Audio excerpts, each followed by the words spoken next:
বাংলাদেশ কারিগরি শিক্ষা বোর্ড পরিচালিত কারিগরি ও বৃত্তিমূলক শিক্ষা ও প্রশিক্ষণের সুফল সম্পর্কে সচেতনতা বৃদ্ধি ও ভর্তির প্রচারণা বিষয়ক সেমিনার অনুষ্ঠিত হয়েছে।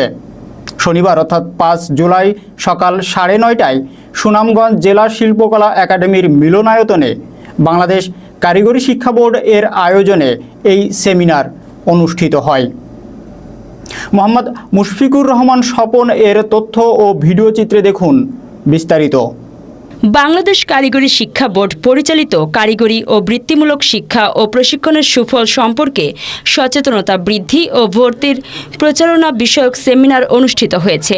শনিবার 5 জুলাই সকাল 9:30টায় সুনামগঞ্জ জেলা শিল্পকলা একাডেমির মিলনায়তনে বাংলাদেশ কারিগরি শিক্ষা বোর্ডের আয়োজনে এই সেমিনার অনুষ্ঠিত হয়। সেমিনারে বাংলাদেশ কারিগরি শিক্ষা বোর্ডের চেয়ারম্যান প্রকৌশলী মোহাম্মদ রুহুল আমিনের সভাপতিত্বে প্রধান অতিথি হিসেবে বক্তব্য রাখেন শিক্ষা মন্ত্রণালয়ের কারিগরি ও মাদ্রাসা শিক্ষা বিভাগের সচিব ড.খ.ম. কবিরুল ইসলাম।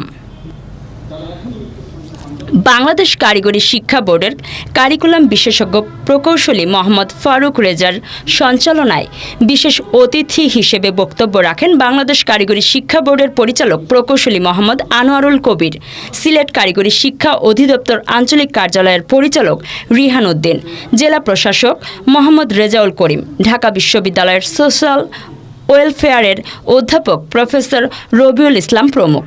সেমিনারে সিলেটের 4টি জেলার বিভিন্ন শিক্ষা প্রতিষ্ঠানের কর্মকর্তাবৃন্দ এবং শিক্ষকগণ উপস্থিত ছিলেন। এসডিজি আপনারা শুনেছেন 17টা লক্ষ্য আছে, যেটা 15 সালে গ্রহণ করা হয়েছে, 30 সাল পর্যন্ত এটা চলবে। আমাদের এসডিজি 10 নম্বর গোল, এটা হলো ইনইকুয়ালিটি বা বৈষম্য, যেটা অসাম্য, যেটা সেটাকে 0 করে নিয়ে আসতে হবে। এখন আমি হিসেব করে দেখলাম, গবেষণায় বলছে যে একজন দক্ষ শ্রমিকের বেতন বা মজুরি একজন অদক্ষ শ্রমিকের চেয়ে 3 গুণ বেশি। গত 30, 40, 50 বছরে আমরা যদি কারিগরি শিক্ষার প্রতি গুরুত্ব দিতাম, তাহলে আমরা 3 গুণ বেশি আয় করতে পারতাম এবং সেই অনুযায়ী আমাদের বৈষম্য কমতো, অন্তত 3 গুণ বৈষম্য কমে যেত। আমরা এখন যে বৈষম্য, তার সাথে 3 গুণ আমরা এগিয়ে যেতাম, কিন্তু আমরা সেই দিকে নজর দেইনি। কারিগরি এবং মাদ্রাসা এই দুইটাই আমার আন্ডারে বা আমার ডিভিশনের আন্ডারে। এখানে বেশিরভাগ শিক্ষক যারা এসেছেন তারাও কারিগরি এবং মাদ্রাসার, কিছু কলেজ স্কুলের শিক্ষকরাও এসেছেন। তো কারিগরি এবং মাদ্রাসার প্রতি সবচেয়ে অবহেলা করা হয়েছে।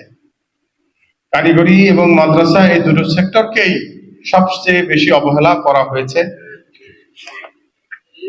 যেটা আমাদের জন্য আত্মঘাতী হয়েছে। আমরা অতীত নিয়ে কান্নাকাটি করতে পারি, অভিযোগ করতে পারি, কিন্তু তা এখন আর করতে চাই না। আমরা সামনের দিকে এগিয়ে যেতে চাই। আমাদের লক্ষ্য নির্ধারণ করা হয়েছে 2030 সালের মধ্যে সব যে এনরোলমেন্ট, ছাত্রছাত্রীদের এনরোলমেন্টের 30% আমরা কারিগরিতে এনরোল করতে চাই। বর্তমানে আছে অন অ্যান্ড অ্যারাউন্ড 20%। অনেক 20% আমরা জোর করে বলি, আসলে আরো কম হবে। তারপরে 20 যদি ধরি, তাহলে আমাদের হাতে আছে আর 5.5 বছর, 26, 27, 28, 29, 30 আর 25-এর এই কয় মাস, 5.5 বছরে আমাদেরকে 10 ভাগ অর্জন করতে হবে। সেটার জন্য আমরা উদ্যোগ নেইনি তা না। আমরা সকল উপজেলায় একটি করে সরকারি টেকনিক্যাল স্কুল অ্যান্ড কলেজ করা হবে। ইতিমধ্যে 55-60টার মতো চালু হয়েছে টেকনিক্যাল স্কুল অ্যান্ড কলেজ। আমাদের কাছে স্ট্যাটিস্টিক্স আছে, সেটা আমি ডিটেলে যাব না। এখন বাকি 329টি উপজেলাতে একটা করে সরকারি টেকনিক্যাল স্কুল অ্যান্ড কলেজ আমরা করছি। সেখানে 6ষ্ঠ শ্রেণী থেকে দ্বাদশ শ্রেণী পর্যন্ত ভর্তি করা হবে। এছাড়া আমরা বিভিন্ন স্কুলে কারিগরি শাখা খোলার অনুমতি দিচ্ছি। আপনারা অনেক সমস্যার কথা বলেছেন, শিক্ষক নাই, তারপরে প্র্যাকটিক্যাল করার স্কোপ অনেক কম। এটা আপনি এখানে যদি কোনো স্কুলের হেডমাস্টার অথবা কোনো কলেজের প্রিন্সিপাল থাকেন যার ওখানে টেকনিক্যাল বা বিএমটি চালু আছে, আপনি একটু বুকে হাত দিয়ে যদি বলেন যে আপনি বলেন তো যে আপনি স্কুলের ছেলে মেয়ে বা স্কুলের শিক্ষকদের জন্য আপনি কি পরিমাণ এনার্জি, কি পরিমাণ সময় ব্যয় করেন, আর আমার এই কারিগরি অংশের জন্য কতটুকু করেন। সব জায়গা থেকে কমপ্লেন আসে আমাদের কাছে যে আমাদের যারা কারিগরি স্কুলে যারা কারিগরি আছে তাদের কোনো মর্যাদা নাই। আমার কাছে সব জায়গা থেকে, মাদ্রাসাতেও সেম। আজকে একটা আগ্রহ তৈরি হয়েছে আমার কাছে, প্রতিদিন বিভিন্ন মাদ্রাসা থেকে অ্যাপ্লিকেশন আসছে যে আমার এখানে আমি কারিগরি খুলতে চাই। এটা ভালো এই উদ্যোগটা আমি মানে এটাকে প্রমোট করছি। এবং ভুল জায়গায় অনেকেই যান। আপনি একজন প্রিন্সিপাল বা একজন সুপার বলেছেন যে তিনি মাদ্রাসা বোর্ডে আবেদন দিয়েছেন কারিগরি খোলার জন্য, এটা ভুল জায়গায় গিয়েছেন আপনি। এই আবেদনটা দিতে হবে কারিগরি শিক্ষা বোর্ডের চেয়ারম্যানের কাছে, এবং কারিগরি শিক্ষা বোর্ডের চেয়ারম্যানের কাছে আমার নির্দেশনা দেওয়া আছে যে উনি একটু দেখবেন যে তার ছাত্র সংখ্যা, তার বিল্ডিং আছে কিনা, তার ক্যাপাসিটি আছে কিনা, থাকলে উনি অ্যাজ কুইকলি অ্যাজ পসিবল উনি এটা